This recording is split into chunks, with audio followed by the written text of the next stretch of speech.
മലയാള സിനിമയ്ക്ക് പകരം വെക്കാനില്ലാത്ത കലാകാരന്മാർ ഏറെയുണ്ട്. അവരിൽ പ്രധാനിയാണ് വിട പറഞ്ഞുപോയ നടൻ ഒടുവിൽ ഉണ്ണികൃഷ്ണൻ.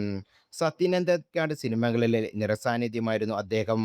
നാട്ടിൻപുറങ്ങളിലും ഉത്സവപ്പറമ്പുകളിലും ചായക്കടകളിലും ആൽത്തറകളിലെല്ലാം പൂരപ്പറമ്പിലുമൊക്കെ നമുക്ക് കണ്ടുപരിചയമുള്ള ആരൊക്കെ ആയി അദ്ദേഹം നിരവധി കഥാപാത്രങ്ങൾക്ക് ജീവൻ നൽകി.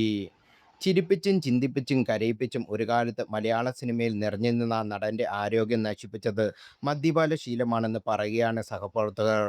അദ്ദേഹത്തിന് അസുഖം പിടിച്ച് ഡയാലിസിസ് തുടങ്ങിയ ശേഷം ഞാൻ ഒരിക്കൽ കാണാൻ പോയിരുന്നു. അന്ന് ഒരുപാട് നേരം ഞങ്ങൾ ഇരുന്ന് സംസാരിച്ചു. അദ്ദേഹത്തിന്റെ കണ്ണ് നിറഞ്ഞു. എന്റെയും കണ്ണ് നിറഞ്ഞു.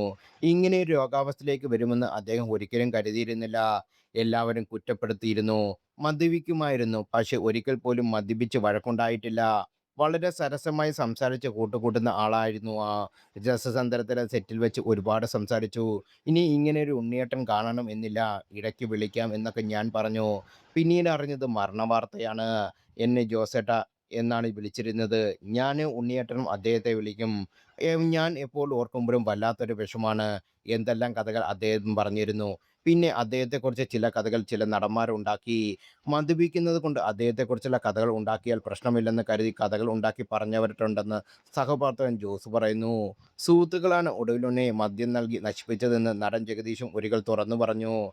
അവസാന കാലത്ത് അദ്ദേഹത്തിനെക്കുറിച്ച് കുറ്റബോധമുണ്ടായിരുന്നു. കുറച്ച് റോളുകൾ കൂടി ചെയ്യണമെന്ന് അദ്ദേഹത്തിന്റെ മനസ്സിലുണ്ടായിരുന്നു. വളരെയധികം ആഗ്രഹിച്ചിരുന്നു.